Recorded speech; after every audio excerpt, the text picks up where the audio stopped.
Bonjour tout le monde, c'est toujours avec Madame Sophia, matière française. Première année collège, cours de deuxième semestre. L'expansion du nom, l'adjectif qualificatif. Les expansions du nom, ils peuvent être des adjectifs comme des compléments de nom. Lorsqu'on dit expansion, automatiquement un rajout, plus d'informations pour le nom. Alors, un ou plusieurs adjectifs qualificatifs peuvent venir qualifier le nom. Ils donnent une qualification, ils donnent des informations, sinon une description concernant le nom.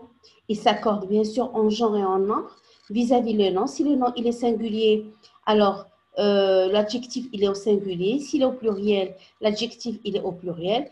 Et s'il est en féminin, l'adjectif il est au féminin. S'il est en masculin, l'adjectif il est au masculin. Avec le nom qu'il qualifie bien sûr. Un participe passé, il peut également faire fonction l'adjectif épithète, placé juste avant ou après le nom. Ils sont épithètes liés. Ça veut dire l'adjectif qui est juste à côté du mot, c'est automatiquement adjectif épithète. Et pour l'adjectif qui la sépare avec une virgule, c'est automatiquement un adjectif qui est détaché. Alors, ce jeune et beau garçon. Ici, ils sont liés au garçon. Beau et jeune, bien sûr, ils s'accordent en genre et en nom. Et ce sont des adjectifs qui reviennent vers garçon. Séparés du nom, généralement par une virgule, ils sont épithètes détachés, comme celui-là. Immobile et silencieux, le tigre guette sa proie.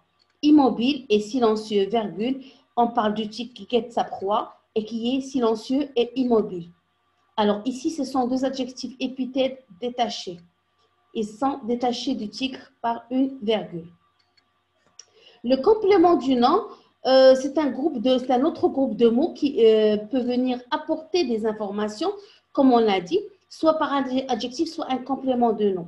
Alors, l'information sur le nom, soit une information, soit plusieurs. Alors, il est introduit par une préposition.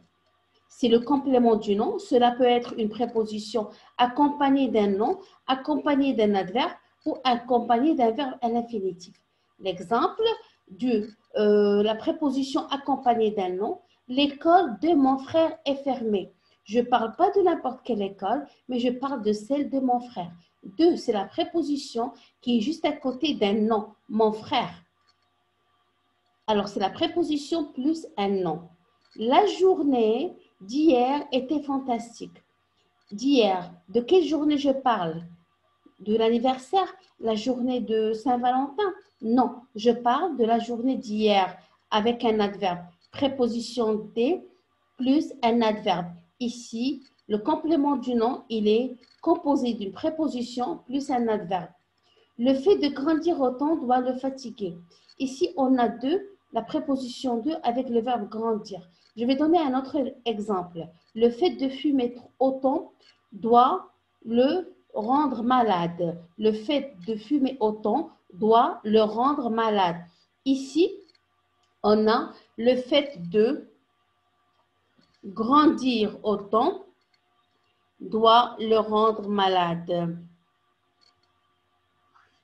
Alors, si je dis le fait de fumer autant doit le rendre malade, le fait de lire autant doit le rendre intelligent.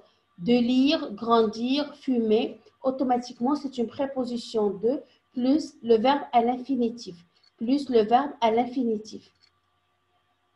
Au sein du complément du nom, les déterminants et les adjectifs s'accordent avec le nom qui l'accompagne. Exemple, l'école de mes jeunes cousines est fermée. Mes jeunes cousines est fermée. Ici, bien sûr, on a l'accord avec le nom. D'accord? Alors, l'école de mes jeunes cousines est fermée. Fermée, ici, c'est le verbe. Il revient sur l'école parce que c'est féminin. L'adjectif qualificatif est un mot qui accompagne le nom. Il exprime une qualité du nom qui l'accompagne. L'adjectif qualificatif peut avoir plusieurs fonctions. Il peut être épithète et du nom qui l'accompagne. Alors, ici, l'adjectif, ce qu'il peut vraiment être, elle peut être une qualité, une forme, un état, etc. C'est beaucoup, l'adjectif, il peut vraiment signifier beaucoup de définitions et descriptions du nom. Exemple, Une jolie fille. Une jolie fille. Ici, jolie, il revient sur fille. Le nom fille, c'est pour cela, c'est féminin singulier. Un gros chien, c'est singulier masculin. Une grande maison. Une grande maison ou une maison grande, c'est la même chose. Ce sont des adjectifs épithètes qui sont liés au nom, soit maison, soit chien, soit fille. Un nouveau paysage urbain. Ici, on a deux adjectifs. Il peut être avant comme il peut être après le nom. Alors, il peut être placé avant ou après le nom qu'il qualifie.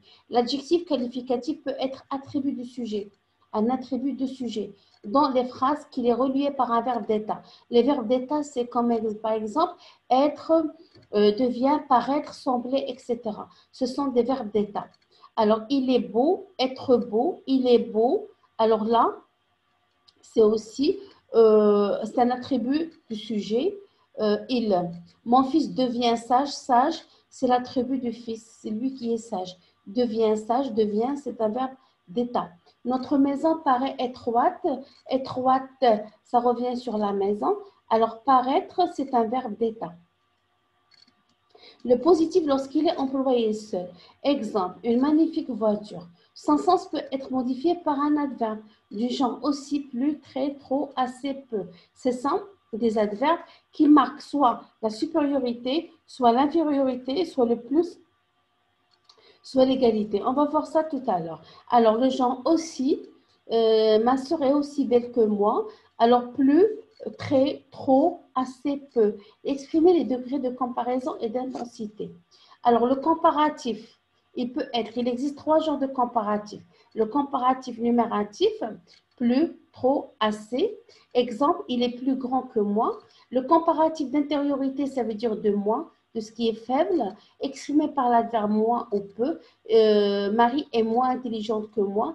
Il est peu soucieux. Peu, moins, c'est l'intériorité. Plus, trop, assez, c'est le numératif. On a aussi la comparative égalité. Égalité, c'est mettre en équivalence, en égalité les deux noms. Alors, la mienne est aussi intelligente que Nada. Aussi que, ici, elle marque que les deux personnes, ils ont le même taux d'intelligence. Soit de même que, soit ainsi que. Là, c'est la comparative égalité. Ça veut dire qu'il n'y a pas de différence. C'est égal à telle personne. Ma mère est aussi fière que mon père. Ça veut dire la qualité de fierté s'y trouve du même degré chez la mère et chez le père. Chez la mère et chez le père. Ce chien reste aussi calme qu'un chat. Alors, comme c'est un chien et ici un chat, le chien, il est calme aussi qu'un chat. Nos voisins sont malades de même que leurs poules. Ça veut dire les deux, ils sont malades. Les poules et les voisins. Le numératif relatif exprime par le plus ou la plus. Exemple, Abena est plus triste des femmes. Ici, on dit est la plus triste des femmes. Le superlatif absolu exprimé par les adverbes très et trop. Lorsque je dis très et trop, c'est un superlatif. Ça veut dire j'abuse à la qualité et j'en ajoute un peu trop. Ce garçon est très malhonnête. Est-ce qu'il est simplement malhonnête? Non, mais il est très malhonnête. Très, c'est l'adverbe qui marque le superlatif, ou plutôt la super malhonnêteté de ce garçon. Toto est un élève paresseux et trop gourmand. Alors, il est paresseux, mais ce qui dépasse la paresse, c'est être trop gourmand. C'est la gourmandise, c'est la gourmandise. Ce qui dépasse la paresse, c'est la gourmandise parce qu'on a mis trop à côté de gourmand, mais on n'a pas mis trop à côté de paresseux. L'adjectif qualificatif en fonction d'épithète.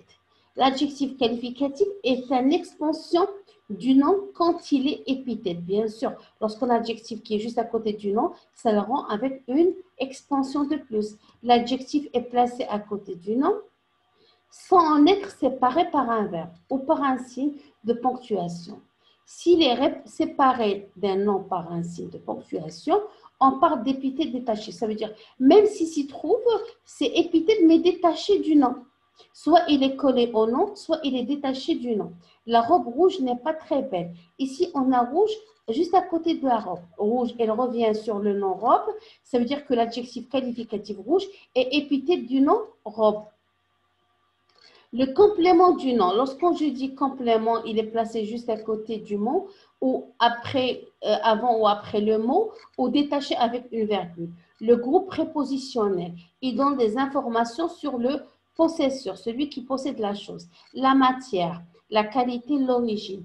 Une machine à laver. À quoi sert cette machine? Elle sert à laver. Alors, à laver, d'accord, ici, c'est la fonction, d'accord, ou l'origine, c'est une machine qui est à laver, d'accord.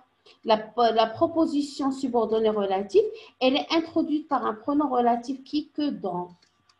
Alors, remplace le nom qui l'enrichit, appelé antécédent. Alors, cette maison a des volets qui s'ouvrent difficilement. Alors, qu'est-ce qui s'ouvre difficilement? Ce sont les volets. Qui s'ouvrent difficilement, on appelle une proposition subordonnée relative par un qui. C'est une proposition subordonnée relative par un qui. Ce n'est pas les volets, je parle des volets qui s'ouvrent difficilement. La position, c'est opposé à quelque chose, est un groupe nominal ou un infinitif placé à côté du nom qu'elle complète. Elle est séparée du nom par une virgule et désigne la même réalité que le nom. Il y a donc identité entre les deux éléments. La position est un groupe nominal ou un infinitif placé à côté du nom qu'elle complète. On va voir l'exemple. Ici, on a un adjectif qualificatif épithète ou apposé. Exemple, un gentil chien. L'adjectif qualificatif épithète, c'est gentil. Chien, c'est le nom. Se rapporte au nom chien. Gentil se rapporte au nom chien. Alors, les précisions sur le nom. Il complète le nom, noyau du groupe nominal. Le complément du nom, c'est un groupe nominal qui appartient au groupe nominal. Le chapeau de ma mère s'est envolé. C'est un nom essentiel. Il peut être supprimé, c'est vrai. Le chapeau de ma mère s'est envolé. Je peux dire simplement le chapeau s'est envolé. C'est un nom mobile. Il ne peut pas non mobile. Il ne peut pas se déplacer. Ça veut dire qu'il reste à sa place. Il peut être un groupe nominal, un nom, un verbe à l'infinitif ou un adverbe. La préposition, c'est le complément du nom et introduit par une préposition, soit à, soit de, soit en. Conclusion, qu'est-ce qu'une expansion? L'expansion détaille, enrichit, caractérise la description d'un objet, d'un lieu ou d'une personne. Ça veut dire qu'il donne plus de définitions et plus de détails au nom. D'accord? L'expansion apporte des informations supplémentaires au nom décrit. On a besoin de plus d'informations supplémentaires au nom décrit. La taille du navire, l'importance de la tempête, le lieu et le moment du drame. C'est donc un outil pour mieux décrire. D'accord? Alors, on va voir maintenant les adjectifs couleurs qui changent vis-à-vis en genre et en nombre avec le nom. Jaune, ce sent jaune et devient en pluriel avec un S. Il n'y a pas un cahier, une trousse jaune, ça s'écrit, ça reste invariable. Sauf qu'au pluriel, qu'on ajoute un S. Rose, pareil, on ajoute un S au pluriel. Rouge, on ajoute un S au pluriel. Maintenant, on va voir la couleur bleue. Bleu, au masculin, c'est sans E. Au féminin, on ajoute un E. Bien sûr, masculin pluriel, un S. Et au féminin pluriel, on aura un ES. Vert, verte, vert avec S, verte avec ES. Gris, grise, gris, grise. Noir, noir avec un E, noir avec un S masculin, noir avec un ES féminin pluriel. Violet, violette, on ajoute un TE au féminin, on ajoute un S au masculin et un TES au féminin pluriel. Blanc, blanche, blanc avec CS au pluriel masculin, blanche avec ES, bien sûr, au féminin pluriel. Orange, orange, marron, marron, ça ne change pas. La couleur orange et marron reste invariable dans toutes les catégories, soit singulier, soit masculin, soit pluriel, soit féminin. D'accord, je vous remercie pour votre suivi. Je vous donne rendez-vous à une autre séance. Merci et au revoir.